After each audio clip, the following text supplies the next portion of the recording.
Thank you, everyone, for joining us for this last session of the day. Today, we'll be covering a topic that pretty much covers every business and human rights or responsible business issue that is out there.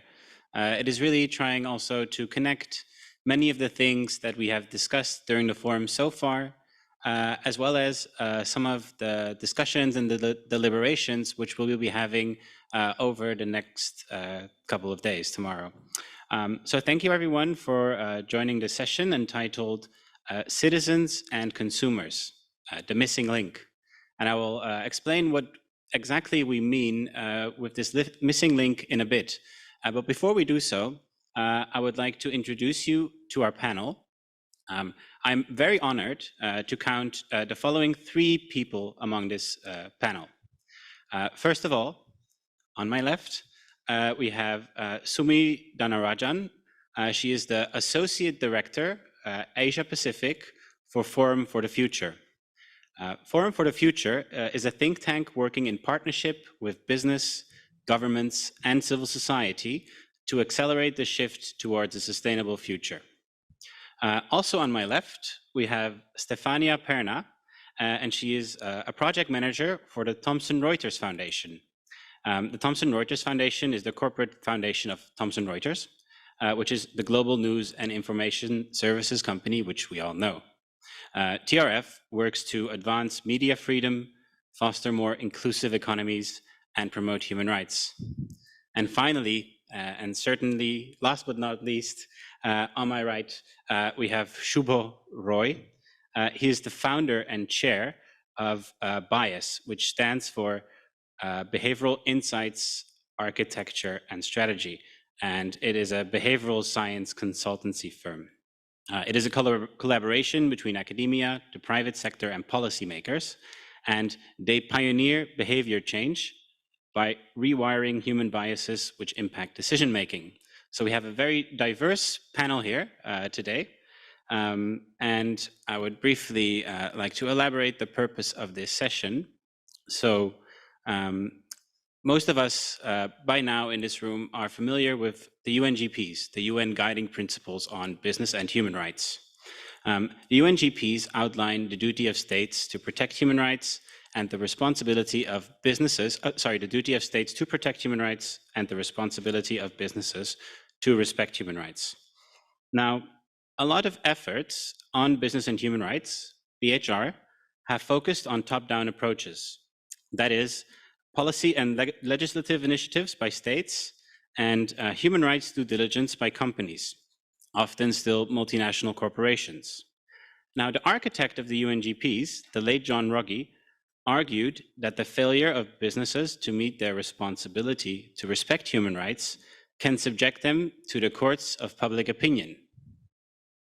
And yesterday, the Swedish ambassador said that there is still a contrast between progress at the top and realities on the ground. And he asked us to move from promises towards meaningful action.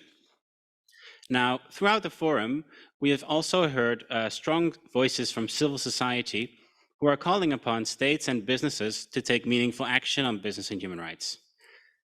Now, the major question of this session in front of us today is as follows. We all know pretty much what states and businesses should be doing.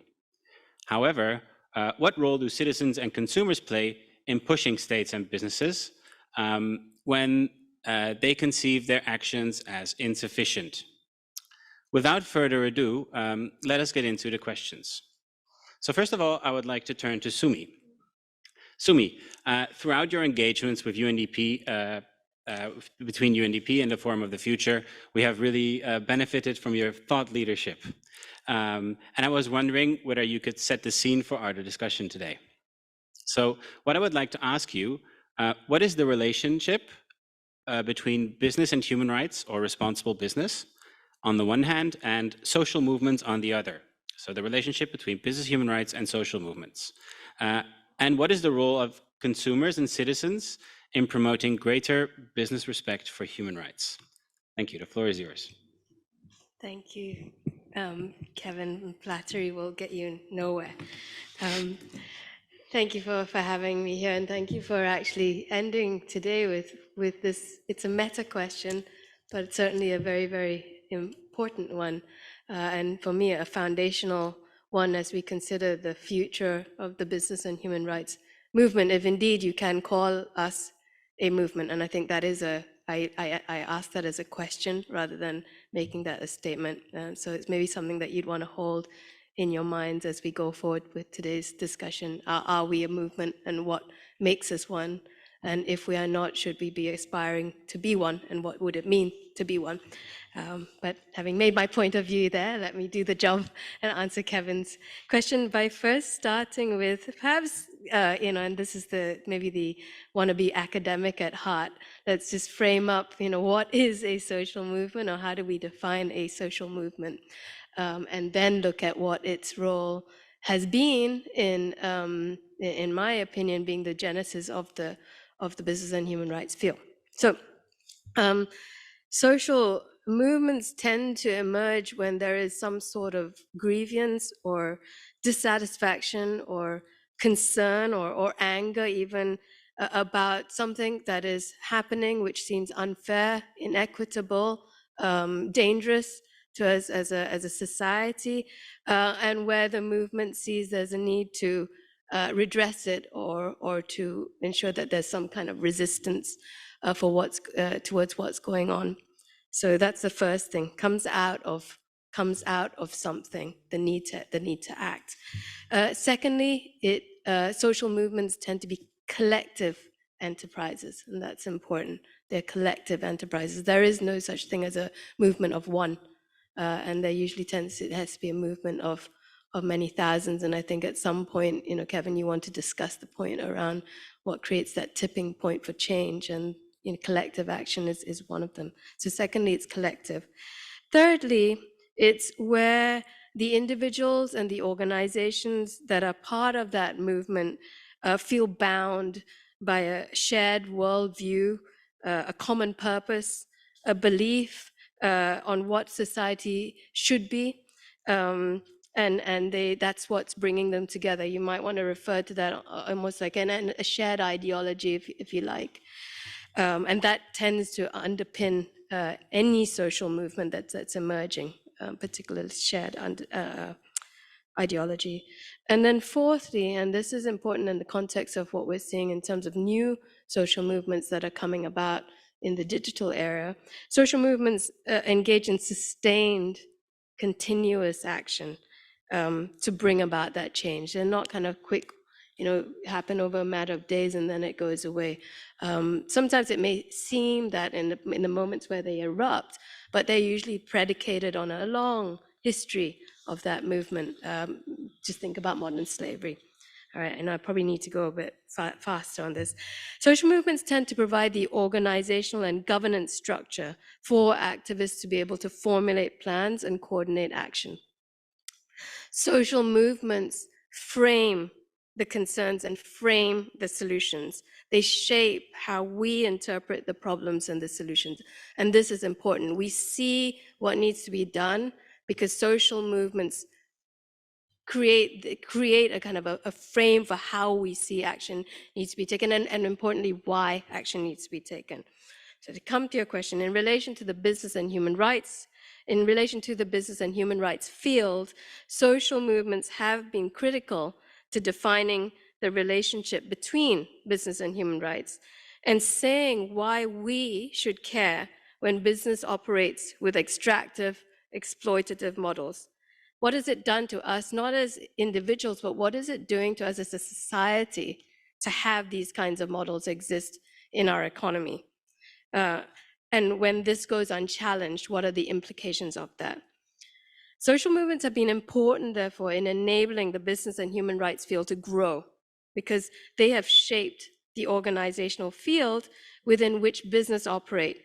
And they influence the views of business stakeholders, whether they are the public, consumers, prospective employees, business partners, regulators, or governance. Kevin, I'll give some examples of three movements which I think have been critical, and there are others, but for me, critical to shaping the business and human rights field. the contemporary business and human rights field, I should say, because in a conversation that we had earlier, we noted that this field has been around for a long, long time. So the contemporary form, so for me, contemporary, you can tell by the gray hairs, probably like 90s, right? 90s, late 90s is contemporary for me. So three movements. One, the anti-sweatshop movement, I think in the late 90s, was critical because it put out the idea that we should challenge business models of global supply chains. It raised concerns about this very new model at the time, that if you're Nike or Gap, you can produce your goods in another part of the world with no implications. There are implications, people get exploited. So that was the first. The second, and maybe this is a bias here, it's an issue close to my heart, was the movement around access to medicines. So in the late 90s, those of you who were already working in this field by then, you know, this is the height of the HIV/AIDS crisis. You know, we were seeing 4 million people a day in sub-Saharan Africa getting infected. And the pharmaceutical companies at the time were seen as, you know, they were providing a public good. We make medicines, that's a public good.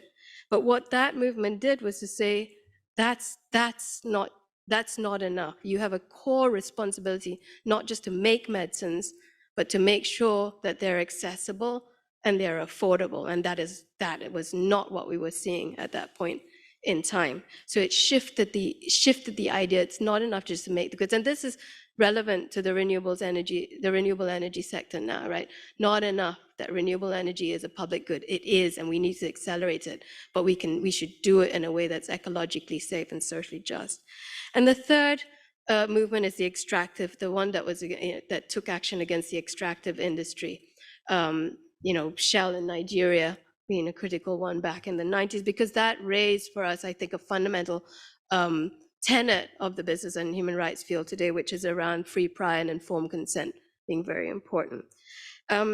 So let me end by saying that in many ways, social movements have unlocked the business and human rights field transformative potential, because movements drive us to see the need and to act for change. But the question that I'll end with in my intervention now is that as the business and human rights field has evolved, has it marginalized the role and the agency of social movements? You know, have we made the field one that's predominantly helmed by technocratic experts, possibly people like myself, and policymakers, and taken out the oxygen or the role of social movements as being the driver and the foundation of this field, and to what effect? Thanks. Thank you very much, Sumi. So yeah, a lot of interesting reflections there. I mean, so on your elements of the social movement, so one of the elements, it comes from dissatisfaction or anger. I think in all of our work, many of us work on business and human rights or responsible business or climate change. We do observe dissatisfaction or anger. The question also comes down, I guess, can we bring together these collectives, Sumi, and on shared worldviews? I mean, we have had some discussions, and we will be having discussions tomorrow on globalization, for example. Like, what are these shared worldviews? Can we achieve shared worldviews? So we'll be hearing more about that tomorrow.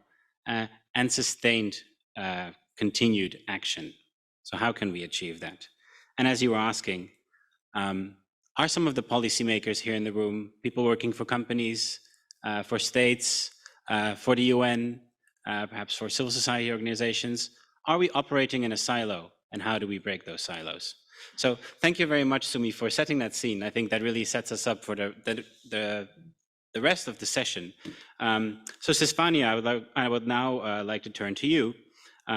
So yeah, you work at TRF, again, which is the foundation of the Thomson Reuters Foundation, the Thomson Reuters, so a media company, and you engage with media and journalists on a daily basis. As Sumi has said, throughout history, the media has played really an indispensable role in bringing business-related human rights abuses into the public domain. You mentioned many examples. We can also think, for example, of the Bhopal incident in the 1984, or even in the 17 and 1800s, when Europe was colonizing the world, and when even though there was not such a strong media as there is today, when consumers in Europe became aware of these issues, they did start to boycott some tea, for example. So that is some of the history. Now, Stefania, I want to ask you, again, kind of to set the scene for us, what is the role of the media in promoting greater business respect for people on the planet? Yeah, and how does that link to citizens and consumers? Thank you very much.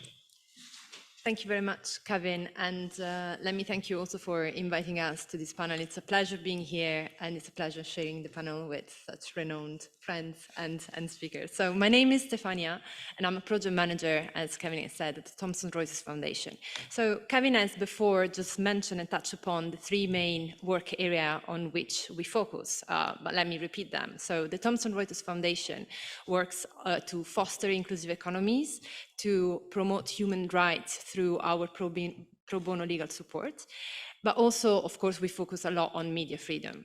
So media freedom, of course, it's a big focus, as I just said, and it's why we focus on that, because we want societies to be free and open. And how do we have that? Well, when there is a healthy media system, and when information is inspired by specific principles that are according to which the information is reliable, is independent, there is integrity, and information is free from bias. So when you ask me what is the role of the media has played an important role, as you just said, and this is the role which is informing, right?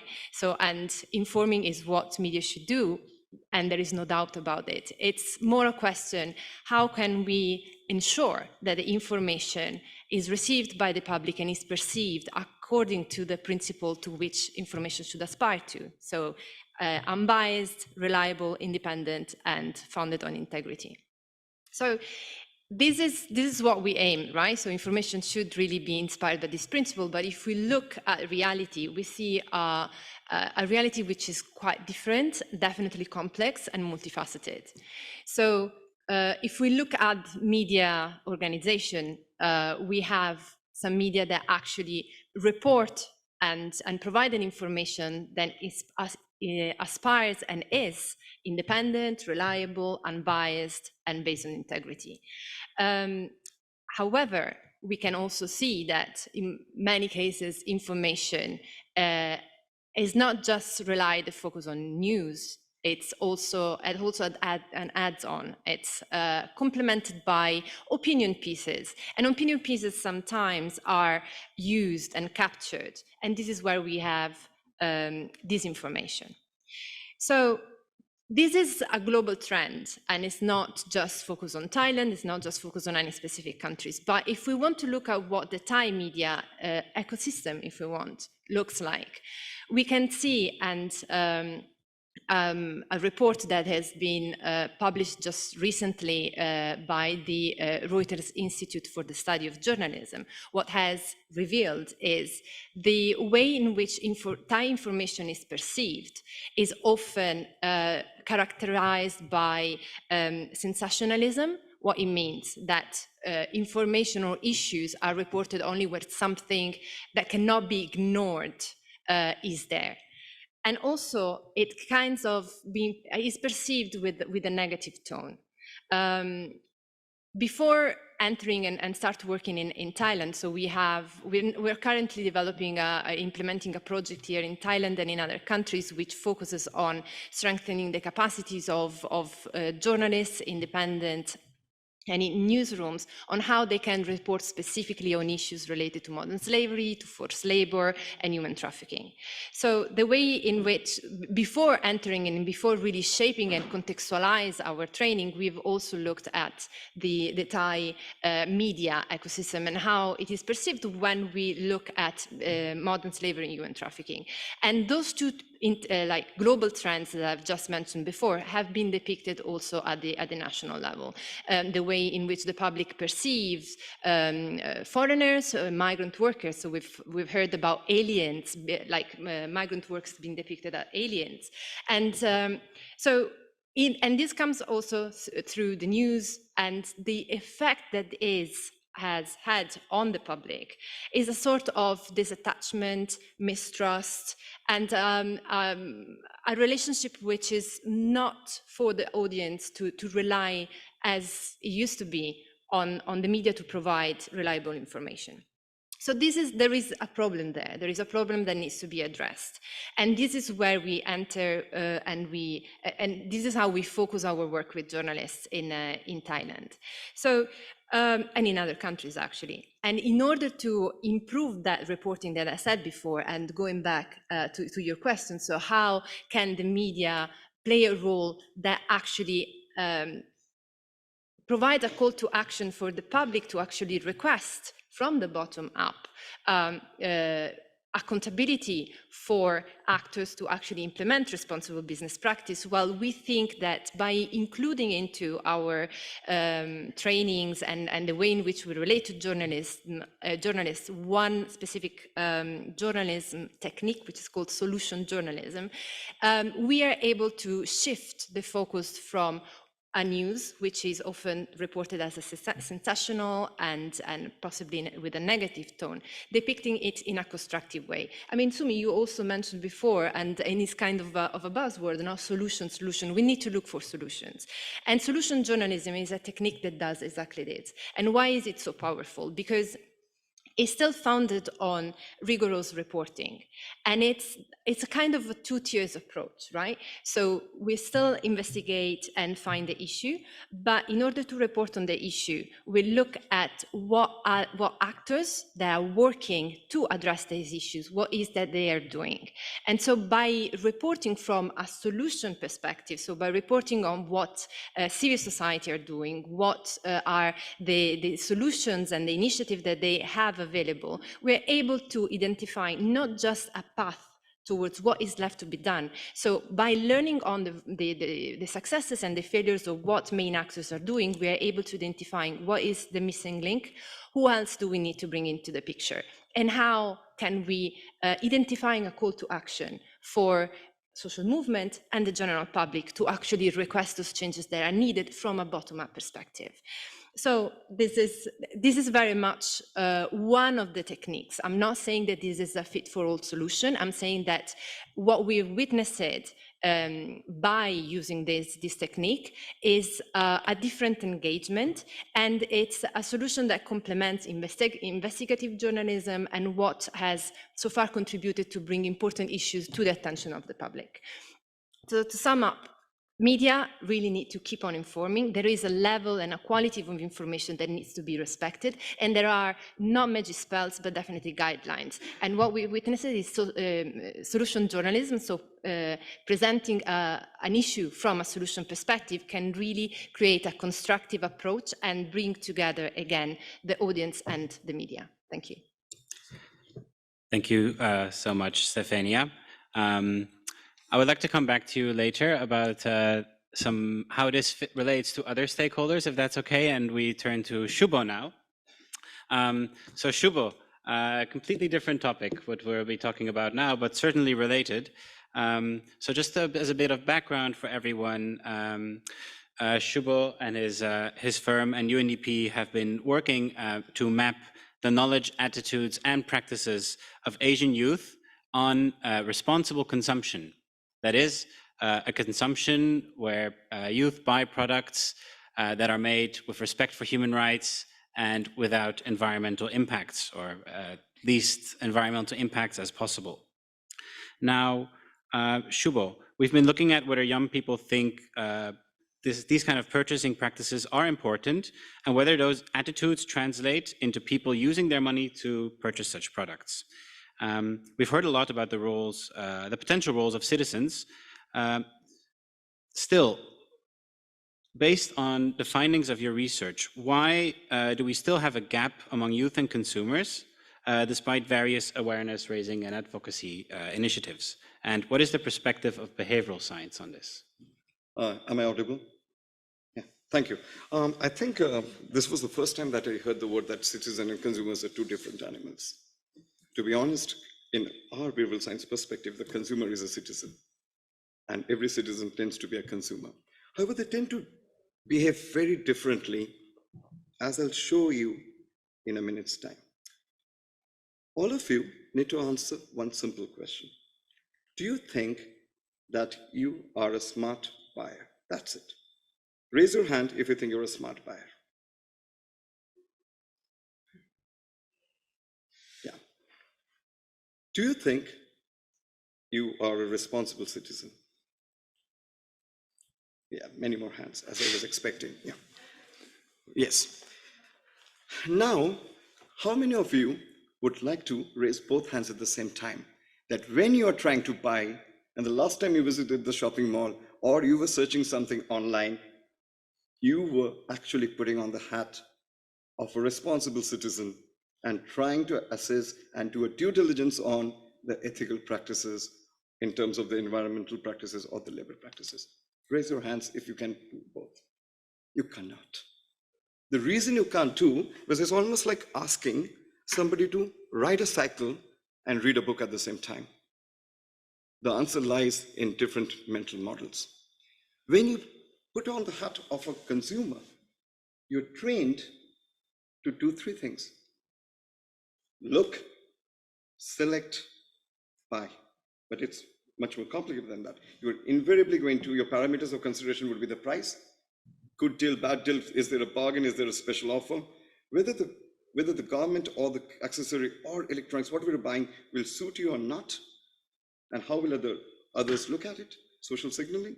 And the third part of it is how will you justify it after you have purchased it? Nowhere in the scheme of things would you ever consider ethical practices or responsibility. It doesn't come naturally.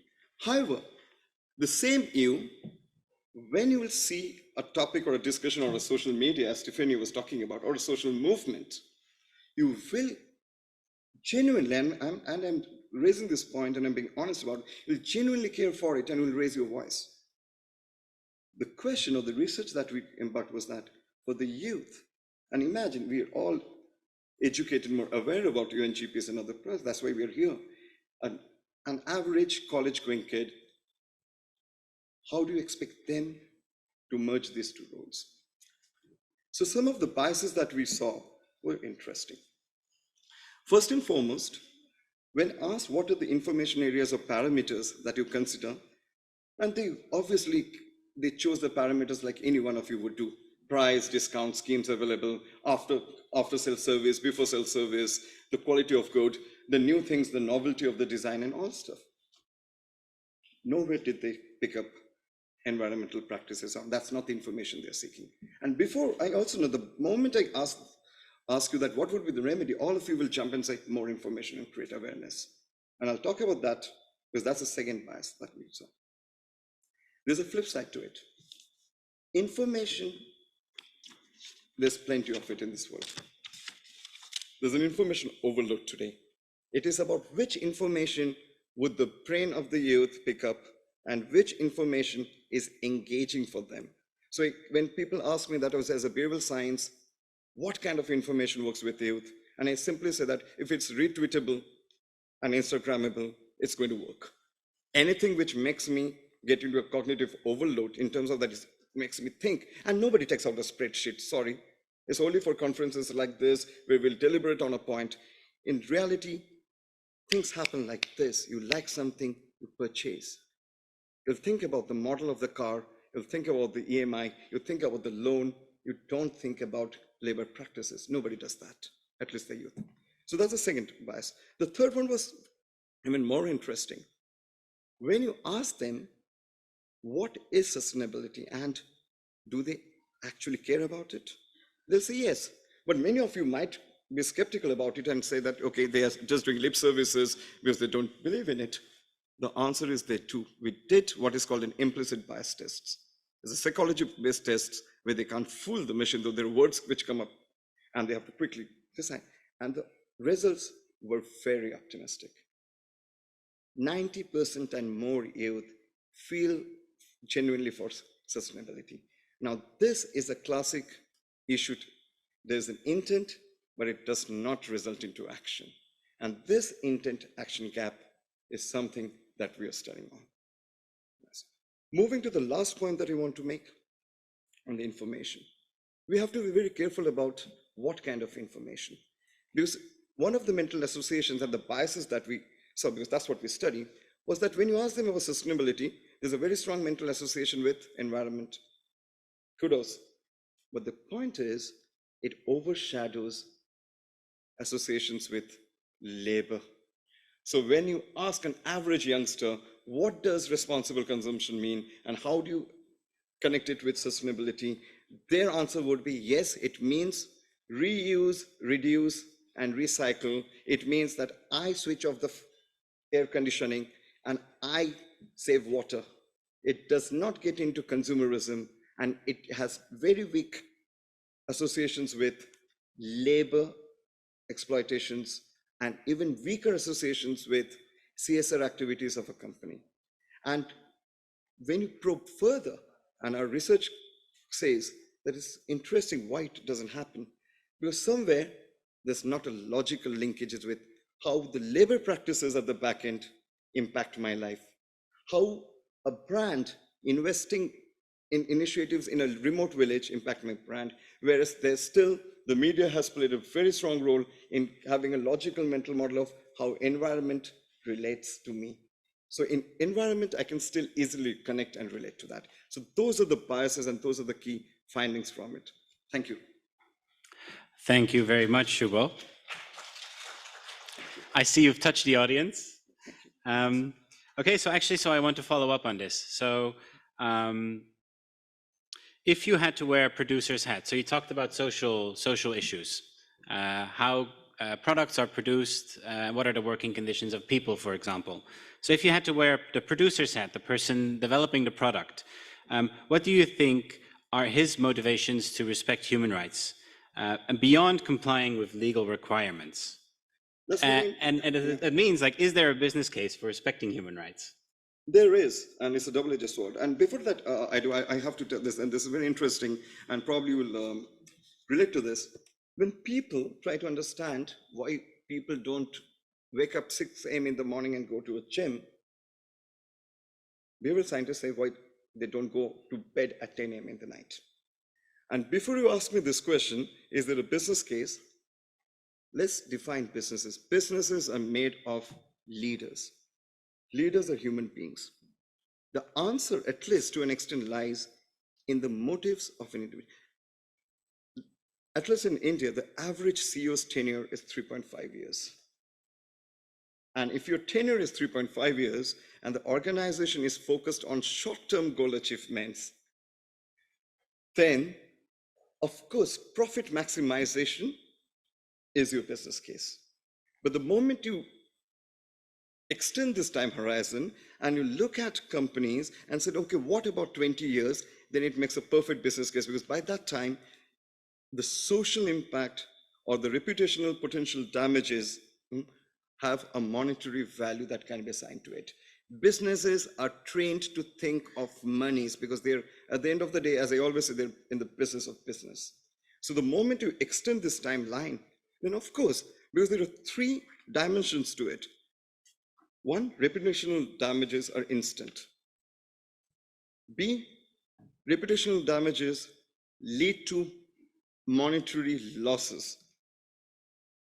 3, a brand is more than the intrinsic or the extrinsic value of the product or services. Brand is the halo effect. So if tomorrow a certain footballer keeps aside a certain drink, there is a butterfly impact in the stock markets in New York and Wall Street. And in the long run, I think the moment you extend the horizon, you will see this myopia diminishing. So there is a business case, according to me. Thank you. Thank you very much, Shubho. Okay, so I guess this is also where opinions get polarizing. We've also heard from other speakers at the forum who also sometimes said, like you said as well, actually, like sometimes there's a business case. You say in the long term, there's always a business case. Well, actually, I want to ask this question to you, Sumi. I don't know if you want to respond to this. What do you think? Is there a business case? And I might ask Stefania as well if she wants to comment. Kevin is being mischievous. He wants me to say there isn't. And I will comply by saying if there was one thing that I would do differently in my career over the last, oh gosh, I won't give away how many years in this field, it would have been back in the 90s not to make the business case. That'd be the one thing I wish I'd done differently, was to not say there is a business case for complying with human rights.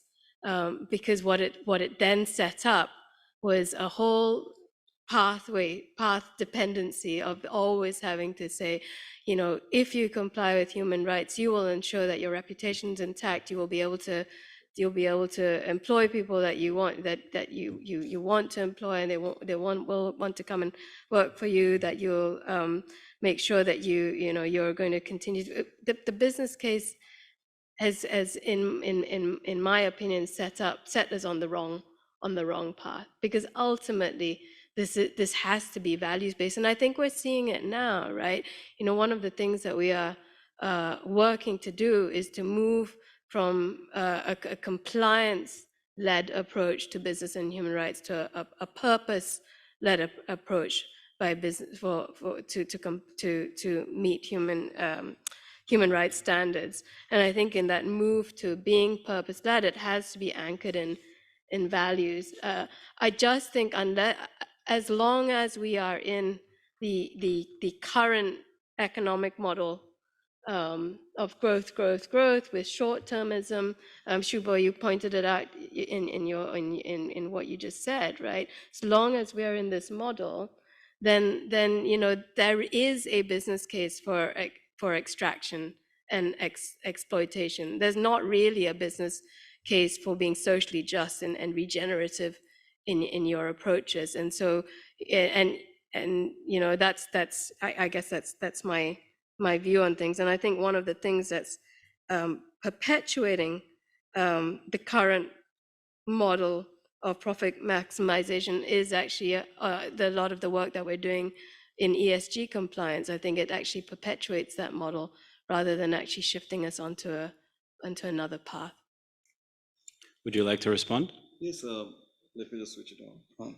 So may I agree with you. I think my personal take on this, and could be wrong, is that in the long term, no matter how hardcore a capitalist company you are, your chances of survival is only dependent if your business is purpose-led. So in my own personal, and you can unquote me later on, okay, is that all private sector companies and all companies will move towards social enterprise. But that's where what you're talking about, purpose meets enterprise. Because you need the profits, whether your business model is for profit, not profit, plowing back a certain profit based on grants, based on funds, there are different business models of it. But what we are saying, and because we work lots with startups and others who are into the social enterprise, profit, I think, has been victimized and also made a villain out a lot in the short term. Profits are good, and profits are required, provided they're used for the right purpose. And the means of getting that profit is ethical and sustainable. And I think that's on that part. So may I agree with you that in the larger schema, in the longer run, there are no other ways that a business can survive. Because at the basic core level of any conglomerate is that it is responsible for at least its employees, and it is a creation of job that they're into. So no way you can say that this business is not into social enterprises. All businesses are, and all businesses will be a social enterprise in the future. There are no other ways. Thanks. Okay, so I also think you're not that far apart. I mean, also what you're saying, as long as we have short-termism, there is not a business case to respect human rights, right? Because there might be personal interest for, say, a director to act in a certain way. But then on the long term, different story. And actually, I think you said something on the same line, right? In the long term, there might be a business case, or am I twisting your words? I think what I'm saying is that we shouldn't have we shouldn't have had the paradigm of the business case as our foundation for the business and human rights movement. Had we started it with the paradigm being that there is a need for businesses as part of society to respect human rights, because otherwise you should not be part of a society, that would have been the right foundation to begin on. We began on the wrong foundations, and now we're paying the price for it. Thank you. Stefania, do you want to comment? Yeah, thank you. And it's fascinating. It's great to be part of this conversation because as part of the work that we do, we also engage with businesses and private sector actors in the different countries where we operate: Thailand, India, Malaysia, and Colombia. Right. So I would actually agree with both of you because if the system was different, we would have not needed a business case, right? But on the other hand, the business case is there. And just the other day, we had a small multi-stakeholder conference in which we hosted one business from Thailand who is actually implementing responsible business practices because they believe in it. Because they want to advance on it, and because they truly and genuinely believe that this is the way forward. However, we cannot be naive. Probably this is still 10%. Let's hope it will get 40, 50, and then 100% in the long run. But on the other hand, there are many other businesses that are not yet on that path and look at profit as the main objective. However, at the same time, is having a business case and is building a business case necessarily negative? What we are seeing in our engagement, and also to influence our stakeholders to actually act upon responsible business practice, is to present a business case that shows that if in the medium and short term, business don't actually take important action towards responsible business practice, and we have seen that because of the international regulation that are cascading down, human rights due diligence is one of them, it's actually important and urgent to do something and to act. So the business case, yes, it's a downturn. We can be naive, but it can also be an opportunity to show, well, if you don't act now, your business and your profit will be affected in the medium and long term, because the environment, the complexity of the environment and international regulation are changing in a way that we all want business to become social enterprises in the future. Okay, well, thank you, everyone. Okay, so now we've heard a couple of things. What are social movements? What is the role of citizens and consumers? What can media do? What are the attitudes, the knowledge, attitudes, and practices of young people in Asia when it comes to responsible consumption, and how does that influence companies? And we have now discussed the business case. So now let us bring all of this together. So how do we leverage the power of citizens and consumers to push duty bearers? And let us talk also perhaps about the concept of social tipping points. So the other day I read an article in a newspaper that triggered my interest in this. So researchers whose work was published in Science, the academic journal, in 2018, they discovered that a critical threshold was passed when the size of a committed minority reached roughly 25% of the population. So that means that when 25% of the population became convinced that they needed to take action on something and actually started to take action. Now, at this point, when this is what the researchers of the paper argue, is that at this point, 25% of the people in a certain society, social conventions suddenly flip. And they found that between 72% and 100% of the people in the experiments started to change their opinions and behavior. And I quote, destroying apparently stable social norms. Now, I would like to ask all of you, actually, whether we can reach such a tipping point with business and human rights.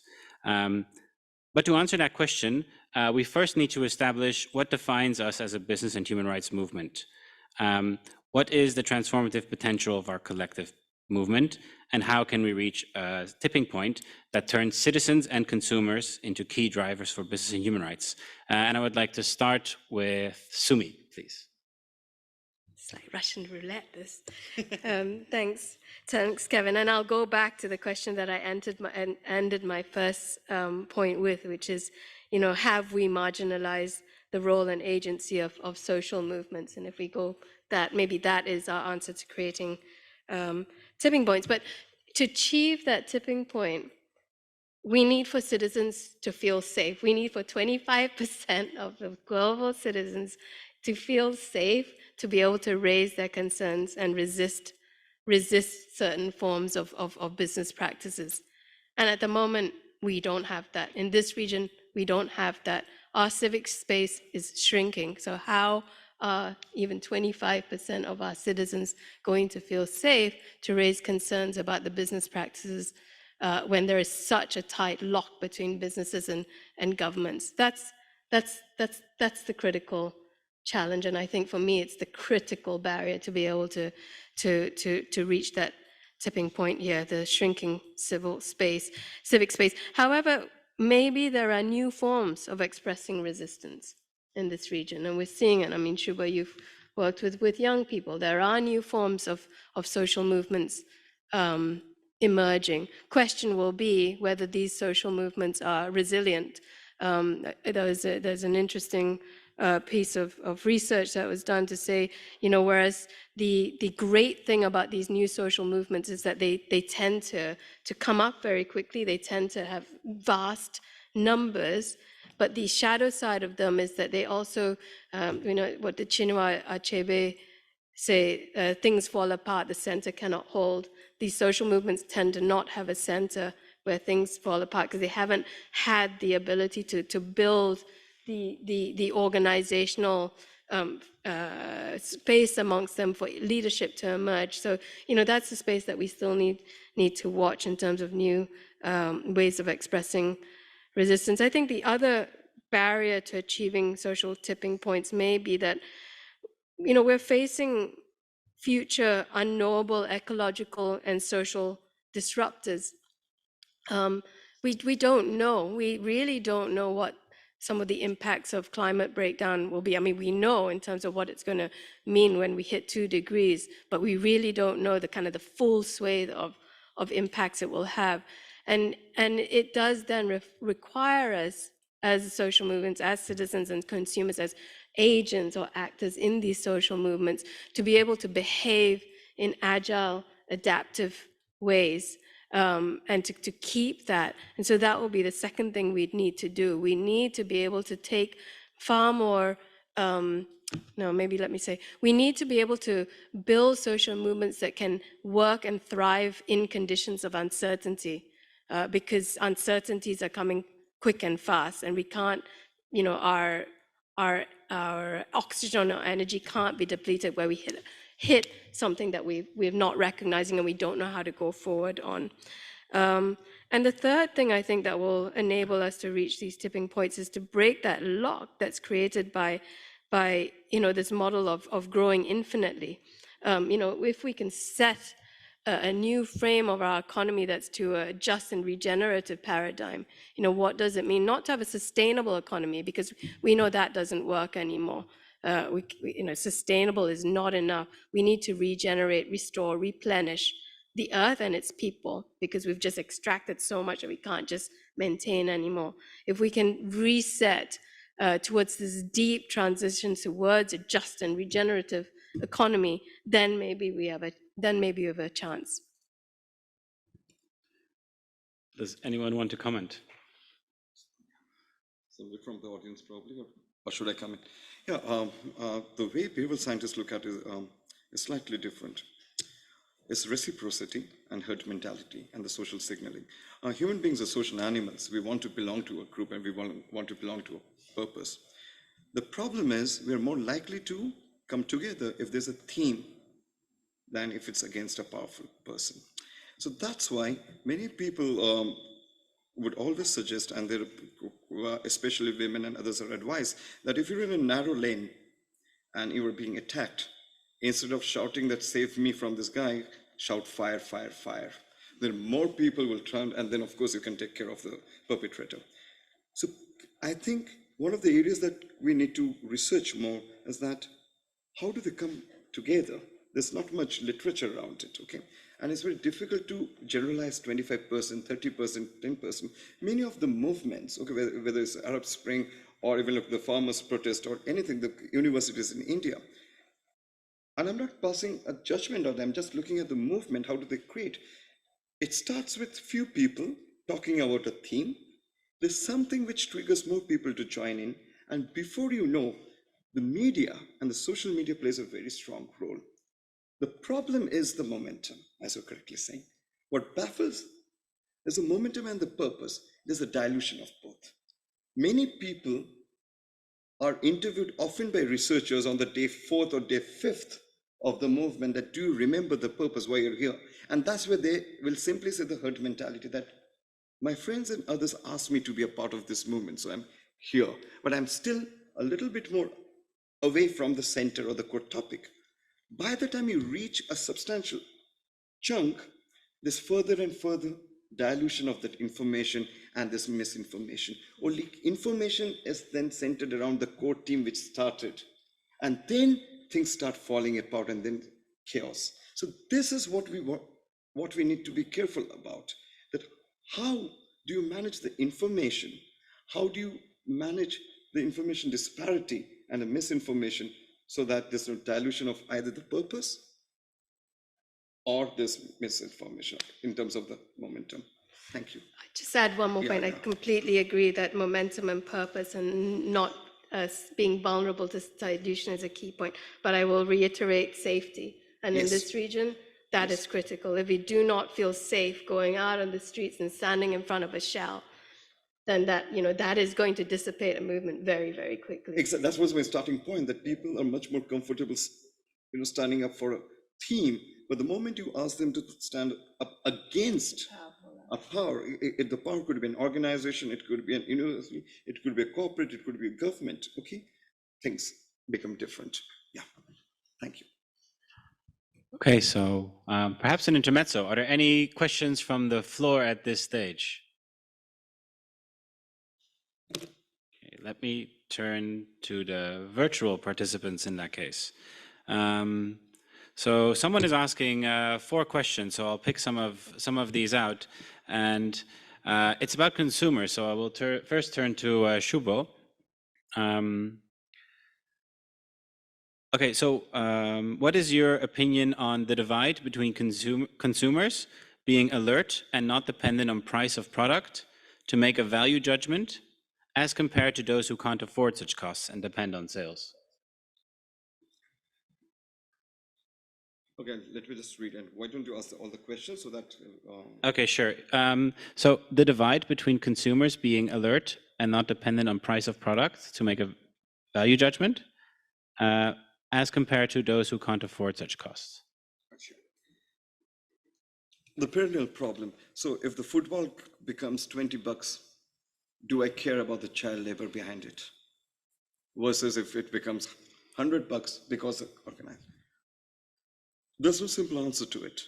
But if you ask pricing strategists and economists, they do have an answer which is called cross-subsidizing or market-based, okay? So you do charge some footballs at $100, so subsidized for it. And it can never be an excuse, Kevin, that I will allow a society or an organization for pricing advantages to exploit somebody else. And very often, you will hear it from both consumers that, okay, I'll turn a blind eye because as long as it's given to me at a cheaper price because I can't afford it. And organizations are saying that I'm in this low cost business and low profit margins. So where do I have the capex to invest in this? At the end of the day, there is no gray line when it comes to human rights. It's either black or white. If you need to exploit resources, natural resources or labor to give a price advantage, it is illegitimate, if not illegal. So that's my personal view, that you cannot simply justify it by saying, I have a price advantage. You cannot. Thank you. And now actually back to Stefania again. So we go back to the media. So you've also been working at TRF with different organizations, right? It's not just media. So besides the media, what do you think are some of the key stakeholders that can enable an ecosystem level approach to ensure responsible business?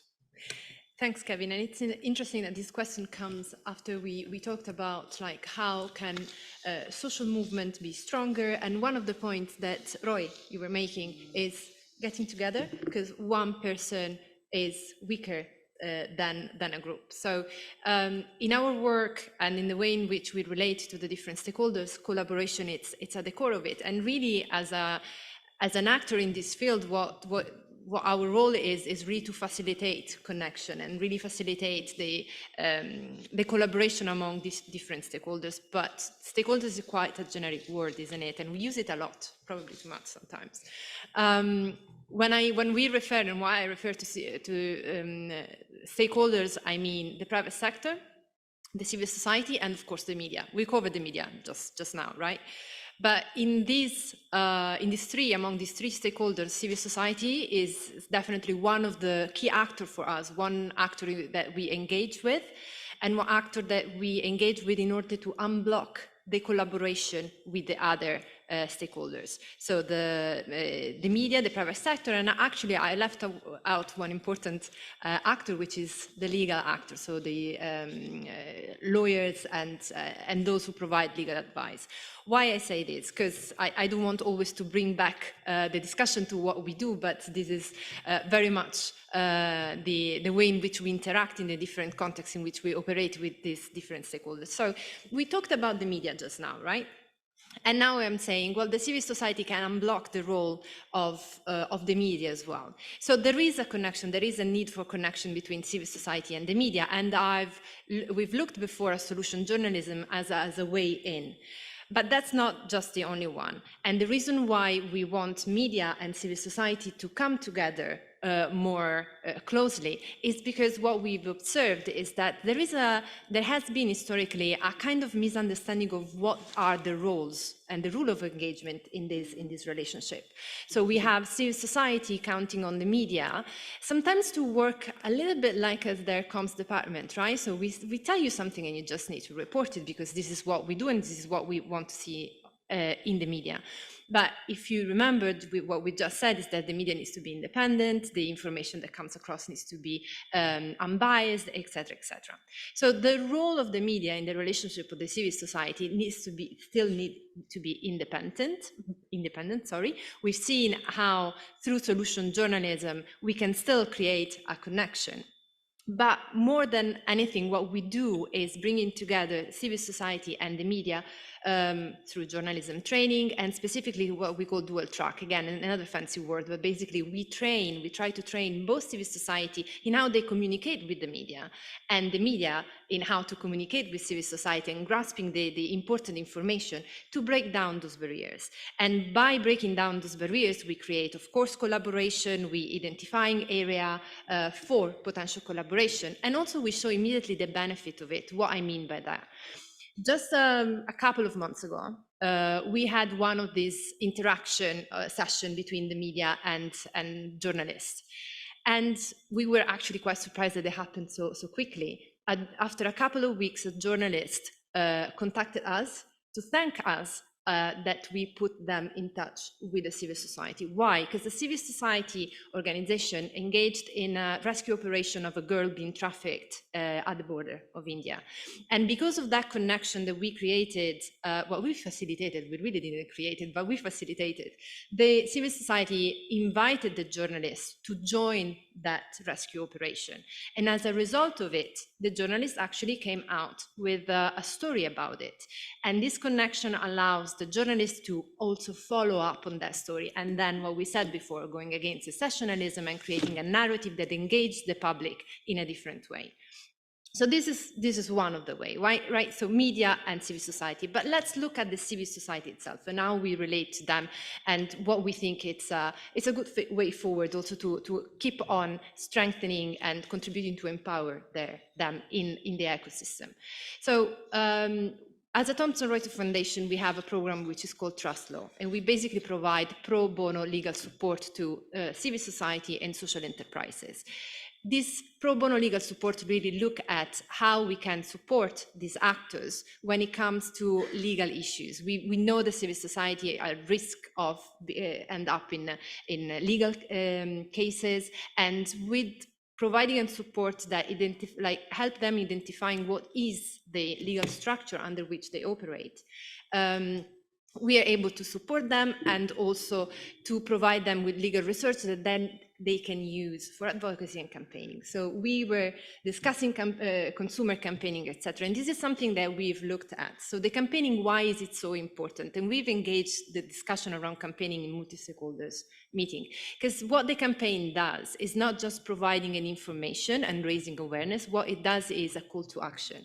And so when we look at the ecosystem, it's okay, the international regulation, it's okay, the national regulation, but how do we create that demand from the bottom to actually enable consumer campaignings and social movement to actually request accountability for those who need to implement responsible business practice? So this is, and just last point, because I cannot leave out the business, can I? So businesses, of course, are the main actor and important action in how to enable responsible business practices. And what we are doing, again, through civil society, is showing to businesses at the ecosystem that civil society actually have a lot of services, a lot of initiatives that could actually be made available to the private sector and businesses to actually make them advance on responsible business practice. Let me mention helplines, grievance mechanism, responsible recruitment practices, etc., etc., etc. So that these are things that, or actions or initiatives that civil society does.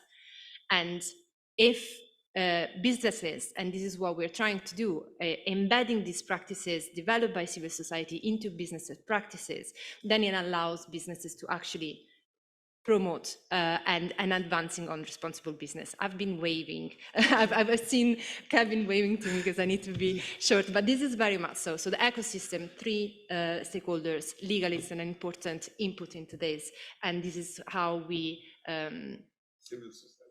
civil society, and this is how we aim for the ecosystem to support an advancement in responsible business practices. Yeah, thank you so much for bringing all that together, because I was saying this because I really also want to ask this question to Sumi, because it relates so well to what you said, right? So you say, we need this ecosystem, and Sumi, you were saying, you were talking about civic space. Yes, so I guess the ability of social movements and collective action to thrive comes when there's a robust civil society. And we've heard Stefania talk about how can we have this ecosystem that where all these actors work together. But you said in Asia Pacific, civic space is shrinking drastically, or at least in some parts of Asia Pacific. So how do we respond to these barriers to enable citizens and consumers to take action? Thanks, Kevin. And I think I talked about this earlier. So I will make one final short point in answer to that. And it's a question, actually. What if businesses related to us as citizens and not consumers? What if that was our paradigm?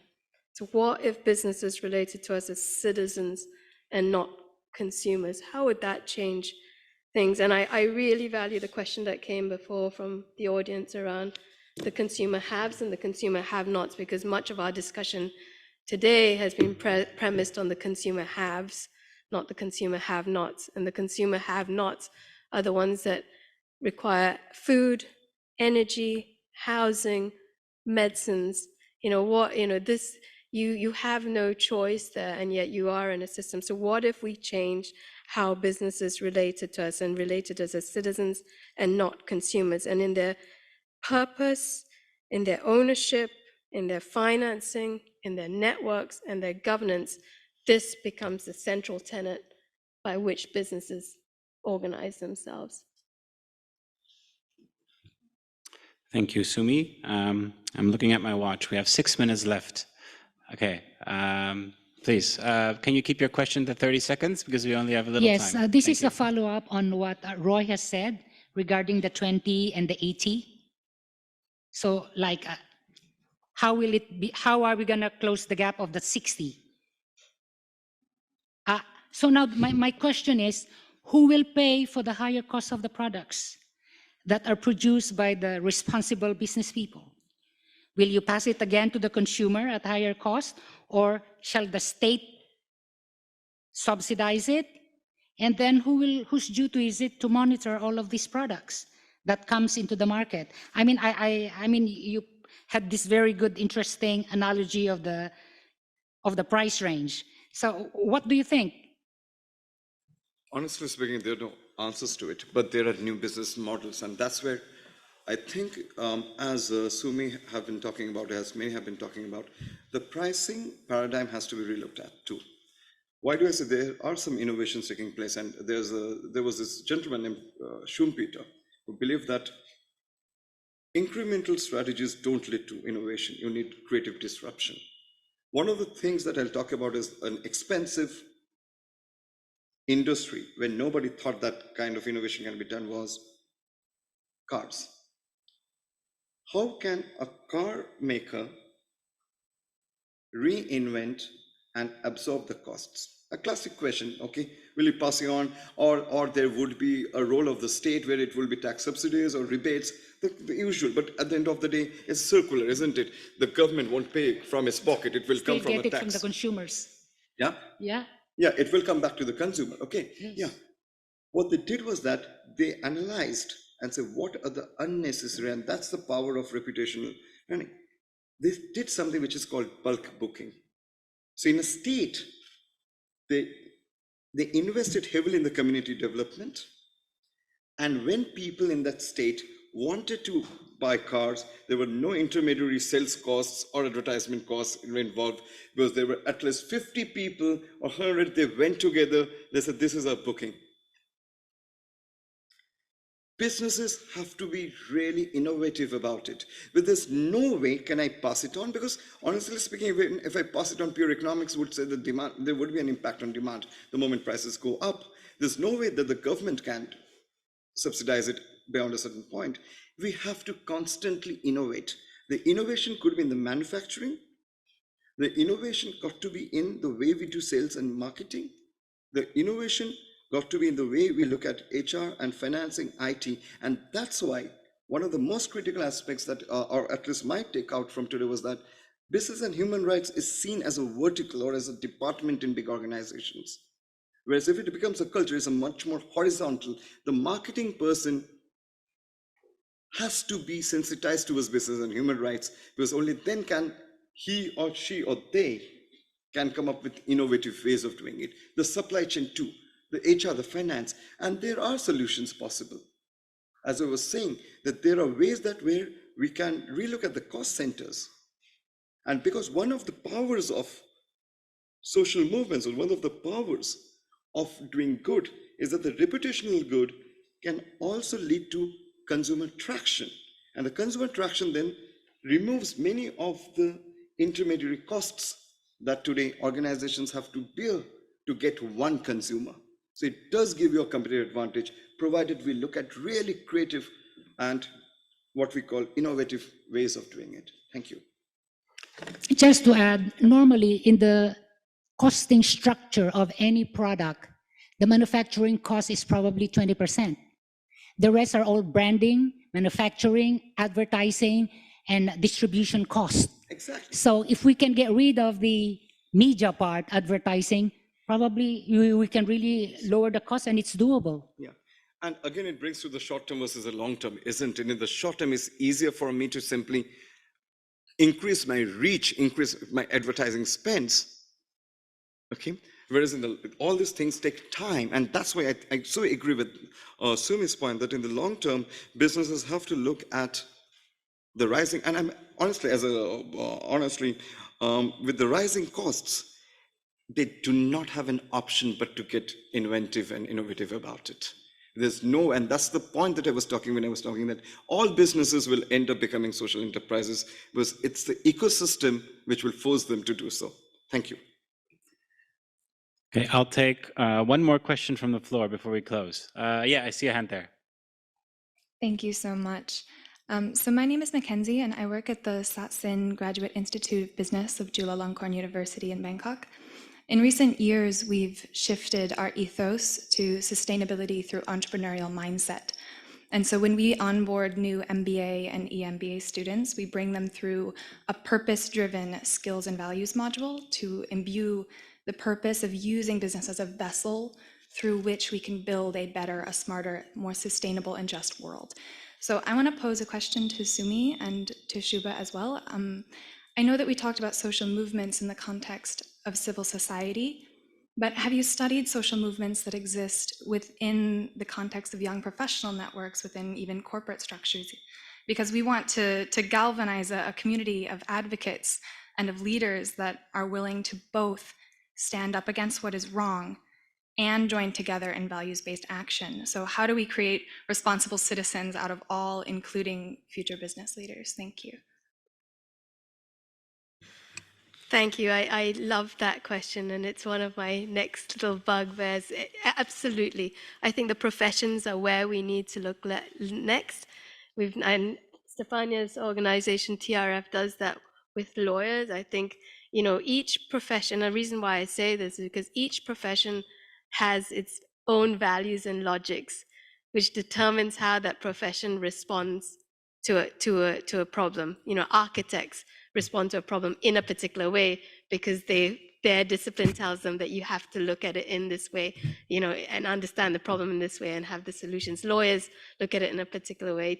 Teachers look at it in a particular, doctors look at it. And I don't think we've actually paid enough attention to being able to change the mental models of each profession so that their values and logics align to the outcomes that we want. So, kudos for doing that. I hope that more investment goes into that area.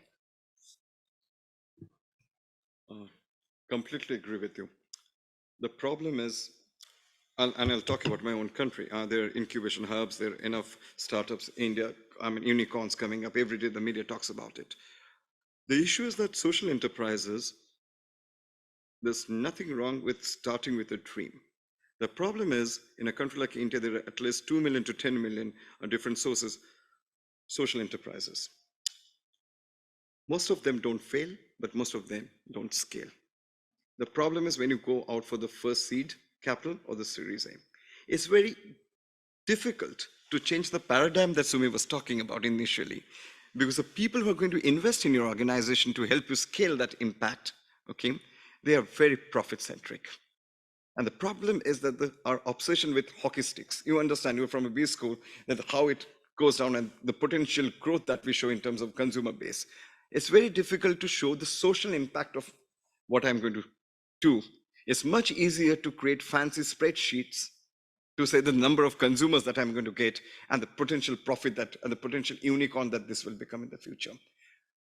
I think this will change because when your batch becomes the next set of Series A investors in the coming days, they will walk into a room and ask us, we'll talk about the business later on. First, let's talk about the impact numbers. What is it that we are going to bring? And it is that tomorrow that we are waiting for. Because one day, I would be really proud if not me, but you are sitting here and talking about this. And that day will come soon. Thank you.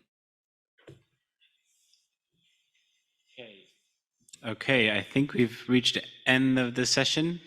Maybe we can take one more question. Anyone? Does anyone have one more question? Final question. Hi, try to keep it short. Just a quick reflection and also a question. I think when we talk about what consumers can do, and I think this is a problem in emerging markets, particularly in Asia, the reality is I think Sumi has referred to it in other forums as well. There's a very close relationship between the governments and corporate sector. And for example, I'm from Thailand. We have problems with monopolistic and oligopolistic companies. So when you tell consumers, buy the change you want, the choices are limited. You can't, right? That space is extremely limited.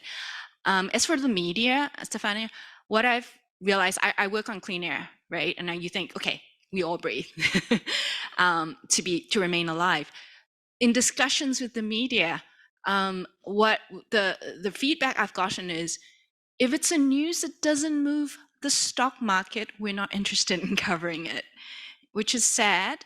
And also I agree with you on opinions. There's always an issue because specifically in Thailand, one thing they don't do very well is they don't give the profile of the person who wrote the opinion. Therefore, the reader doesn't know how independent that individual is. If you have that, we will be able to do it. I come from the finance field, and you're required to do that by law, to have to say who wrote this article, what is their background.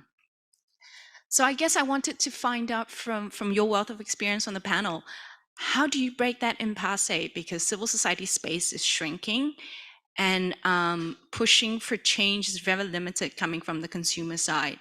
And there's very strong oligopolistic, monopolistic power coming from the corporate sector. So I'd be interested to hear, what has worked elsewhere, because what I'm sharing is not something unique. No, it's absolutely not something unique. So in the relationship and in the engagement that we had with journalists and with civil society let's narrow it down to the 4 countries where we work, right? So one is Thailand, Malaysia, India, and Colombia. It's exactly for this reason that we try to enter and provide support to journalists. What I've said to answer the first question, so there is a certain level of information, or information should aspire to certain principles, right? But the media ecosystem, do we want to call it a media ecosystem, does not respect always those elements. And actually, if we look at statistics around how the audience engages with the media, we've noticed that as a result of COVID, but not only, there has been a disengagement. And the way in which information is now built is to give a very quick, simple solution to everything. And the amount of attention that you get from the public is with thumbs up, is a very simplified way of communicating, which sometimes doesn't mean that the complexity is simplified, it's just one way in. So, I mean, your question is the question, isn't it? So how we're going to change this? And I would like to tell you A, B, C, D, and E. So this is the magic spell. But as I said, or I think I said before, there are no magic spells. So what we can do and what we're doing as a facilitator and as a mediator between civil society and journalists is very much trying to not necessarily look at how many thumbs up you will get, but how, because you are reporting just on the news. If you report, what happens if you report on a story? So if that information that you were saying before, like, comes framed into a story in which the public has been engaged, maybe the public wants to know how the story ends. So again, why the way to do it, and this is probably a call to action if we want to look at this way for the media, is moving away from just one single news, one single thumb up, and try to embed what that news is in a story, because the engagement is from the public is what then will bring and push your newsrooms to actually say, I want to know more about it. So that won't happen tomorrow. So far, we've trained 100 journalists in just something more than a year, and there are so many more that needs to that we would like to engage with. But as and again, I know that I need to shorten, but just as a sum up, there is no magic spells. But again, the media is part of an ecosystem, and the collaboration and creating connection and try to bring in and to elevate and to strengthen the principle around which information is developed is the key. It doesn't happen tomorrow. We hope it will happen the day after tomorrow. Thank you very much, Stefania, Sumi, and Shubo, for this very interesting session. Thank you to the audience for all the questions. Questions came in on WhatsApp as well. Unfortunately, we cannot pose them because we ran out of time. I thank you all very much for your participation at the second day of the UN RBHR Forum. We'll be in touch with you as usual with an email to show you what is happening tomorrow. We have some interesting sessions lined up, so please join us. And thank you very much for all of your participation today. I wish you all the best.